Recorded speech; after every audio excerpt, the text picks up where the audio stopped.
generic screen. Sabre promo spot, we saw it here. This is the promo spot at the bottom of the screen. Then you have email marketing. So what we do is we have more than 40 odd thousand travel agents who have opted in to hear from us. So what they're saying us is, if you send us an email with any promotion of any particular participating hotel, we are happy to hear about it. Okay. So we can send email blasts to them, and the open rate there is 14:1, which is awesome. And then there is one more interesting product which is called sign-in advertising. What happens there is, the travel agent, if he is inactive for more than 2-3 minutes, the system automatically logs him out. So every time he logs back in, you can actually promote your airline or hotel or any product that you have. That's called the sign-in advertising. This is how the spotlight looks like. We talked about it. This is the promo spot. Here is the textual. Here is the graphical. These are the rotating banners. So you can load up to 4 or 5 images, which will rotate into 3-4 frames, 5 frames. If you click on it, you go to a full page HTML landing page. And these are the email marketing creatives I just wanted to show you as a sample.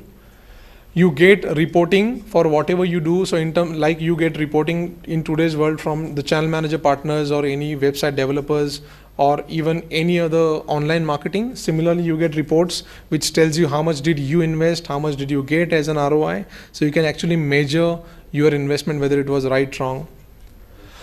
Thank you. So any questions? Any questions? He's angry with me. Yeah.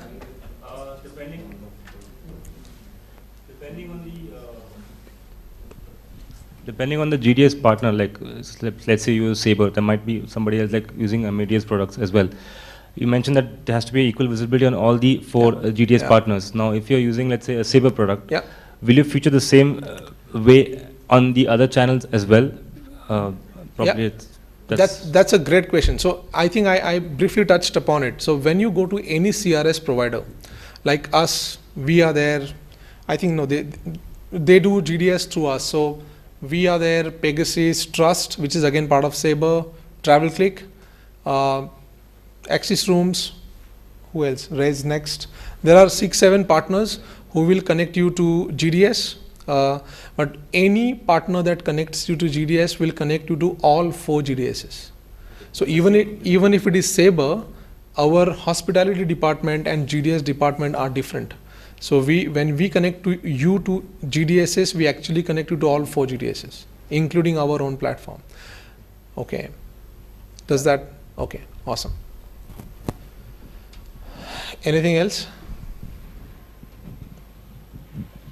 Okay. Thank you very much. Thanks a lot. Anything, hit save, automatically gets updated. Okay. We talked about star rating.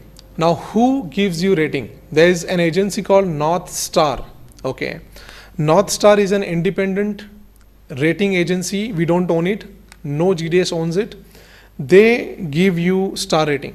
Okay. What they do is, the moment your hotel gets listed in GDS, for example, his hotel now tomorrow gets listed in GDS. The moment it is getting listed, this agency gets an auto notification from all 4 GDSs. When he lists hotel in GDS, he is listing it in all 4 GDSs. The moment they get notification, their team starts doing the due diligence. So what they will do, they will go to your GDS and check the setup.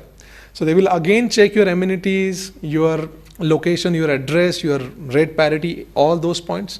They'll go to your brand website and again read everything about your hotel. They'll do a mystery calling and they'll find out if they'll try and negotiate with you, and they'll find out if you are really lowering your rates on phone.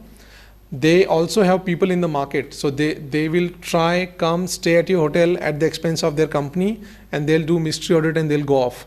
After doing all this, they'll go back in the system and update the star rating. So even we GDSs, we will not have any control over it. Now, why star? Yeah. Any parameters available for the industry to know what are the things one would be looking for? Yeah, this is a great question. So what happens is, NTM has an independent website. So what I'll do is I'll try and share with you the name, if you can send it to all the participants. You visit that website I think they asked more than 300. I think Kammelh will know more because he is actively engaged. They have more than 300 questions which you need to answer, like name of the hotel, number of rooms, number of restaurants, pool, yes, no, spa. If you answer all those questions and hit submit, then only they will start analyzing it. So when do you do it? For example, now this hotel, Sun and Sand Pune, the hotel where we are in, it's a 4-star hotel. For me, it's fine. Okay. So if you are a 4-star hotel, but they don't agree to it, they feel that, look, I'm a 5-star hotel. What do? They go to NTM. They write to North Star and tell them that, guys, you have given us 4-star, but we don't agree to it. I think we are a 5-star. And then the re-rating starts. There is no cost. They will take 90 days. I'm sorry, I think I'm running out of time, but yeah, sorry. So they will re-rate you and they'll come back to you saying that, well, we still think that you are a 4-star hotel. If you agree to it, take it, or we will remove the rating completely. So we will say rating not available. It's up to you, So you can take it if you want to. Why is rating important? Because travel agent can search you by the rating, as I said. Second thing, all the RFP companies, be it Lanyon, Nexus, or Sabre RFP, they will pull all the content, including the star rating, from GDS.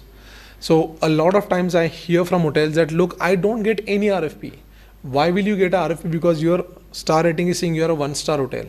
Lanyon has instructed the tool, IBM has instructed the tool, which is called Lanyon, that only show me hotels which are 4-star and above. So you will never get the RFP because your rating is not correct. So for example, we searched for hotels in Bangalore with 5-star and these hotels were listed. So there were a lot of hotels on Spotlight. They were not 5-star and they did not appear here. Another important thing is, always you as a revenue manager, always try and compare your hotel's rate with your competition and other channels. Other best practices, try and make sure that the lowest rates are always ranked on the first page, because travel agent is very busy. He is not only making one reservation. So he has to finish it quickly. So he will not have time to go on the second, third, fourth page. If your lowest rates are not available on the first page, he'll just ignore you and go somewhere else. So always make sure that you will list the lowest available rates. Now, how do you do it? Your distribution platform, which is your CRS, should allow you to rank your rates in the way you want it,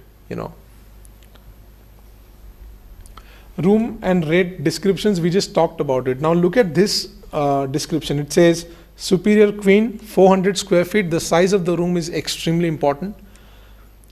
Then you have queen bed, then courtyard view, free Wi-Fi. Then this is large marble bath. Then you have a separate shower and tub. I think Tarun also mentioned about this.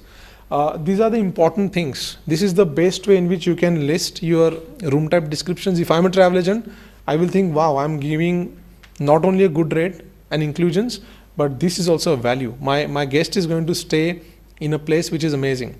Now, other important thing here is, think that travel agent also works on loyalty part.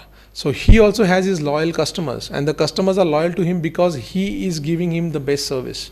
So the travel agent also wants to make sure that he or she is sending the customer in the right place. One more important point which I forgot to mention is star rating. Is after the unfortunate attacks on Taj and Oberoi a few years back, now the travel agents are extremely careful in sending their hotel customers to hotels which are 3-4 star and below. So if they see your hotel as 2-star, they will assume that if the hotel is 2-star, there may not be a proper security. So my guest may not be comfortable or secure there. So very important point. So we need to take that into account as well. We talked about non-commissionable rates. The hotel doesn't even know that the rates are non-commissionable. Nobody is going to book you if your hotel rates are non-commissionable. These are the 48 amenities that I talked about. So the top 7 amenities will be pulled and put on the first screen. The first screen, remember, which I explained you, that those 7 amenities will be pulled from here. But the system will always look into all 48 amenities. So for example, here, let's say beachfront property, BECH. So if you are saying a no, but if the travel agent is searching for amenity as BECH, and if it is listed as a no, your hotel will not come on the front page. So all 48 amenities are very, very important. Here it is. This is one hotel which I will not name the hotel, but it says no dining facility, no data port in the room, extremely important. No pool, no wheelchair accessible rooms, no parking facility, no restricted room access. Restricted room access is nothing but you have those key card elevators. 24-hour room service, no 24-hour room service, and no executive floor. This was a 5-star hotel. And when we met them and we told them that, look, this is what it is, they were really shocked, you know. And we tried to show them that we tried to search for hotels in Bangalore offering 24-hour room service. Your hotel was not there on the front page. So this is the immediate impact in terms of revenue to them. Another important thing is when you index your hotels in Pune, you will usually index it to Pune airport code. But our suggestion is try and also index it to neighboring airport code. So for example, for Pune, Mumbai is a big feeder. So try and include Mumbai as an airport, Nagpur as an airport, Nashik, I don't know, whatever airport comes to your mind, no matter how far it is. If you think Delhi is a feeder market, include Delhi as an airport code. And mention the distance here so that the travel agent doesn't feel cheated. Okay. Now I'll quickly take you through how the product looks like. Now we were assuming that this is how the GDS is, okay, but that's not the case anymore. Now the travel agent can access GDS on his iPad and he can actually use the touch of that iPad to make a reservation. So it's not this field anymore. This is how it is. You can actually load images, you can load videos on GDS via different companies which partner with us. And this is how the search box is now looking like. You don't have to even remember the keys. You just go filter down the cities, filter down the number of adults, arrival departure dates, and it's done. So currently out of 450,000 portals that we have, already 180,000 plus travel agents have already upgraded themselves on the new platform, and others are also coming on board. Again, it's greater efficiency, fewer keystrokes, 25% increased productivity. This is how it looks like. Amazing. And the people are now liking it more. Travel agent, if he is connected to internet, he can book you from anywhere. What we are doing is, as I said, this is now compatible to iOS, but very soon we will be launching the Android version as well. So you can just download the app from your phone. If you're a travel agent, just book your hotel rooms from your mobile. This is how it looks like. This is the spotlight screen. Isn't it amazing? So you can see the logos instead of the chain codes, names of the hotels, the rate range, all the parameters, but then more user-friendly display. These are the promo spots. Images, you can load as many images as you want.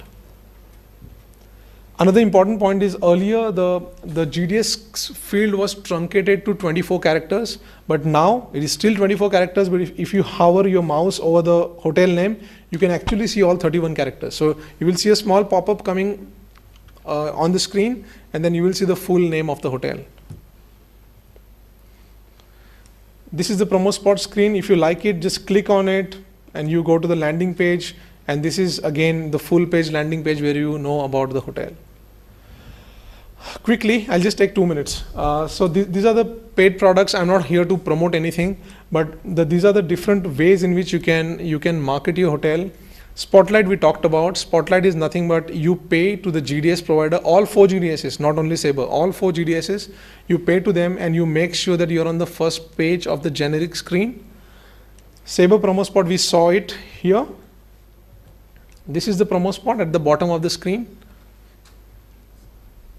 Then you have email marketing. So what we do is we have more than 40,000 travel agents who have opted in to hear from us. So what they're saying us is, if you send us an email with any promotion of any particular participating hotel, we are happy to hear about it. Okay. So we can send email blasts to them, and the open rate there is 14:1, which is awesome. And then there is one more interesting product which is called sign-in advertising. What happens there is the travel agent, if he is inactive for more than 2-3 minutes, the system automatically logs him out. So every time he logs back in, you can actually promote your airline or hotel or any product that you have. That's called the sign-in advertising. This is how the spotlight looks like. We talked about it. This is the promo spot. Here is the textual. Here is the graphical. These are the rotating banners. So you can load up to 4 or 5 images, which will rotate into 3, 4 frames, 5 frames. If you click on it, you go to a full page HTML landing page. And these are the email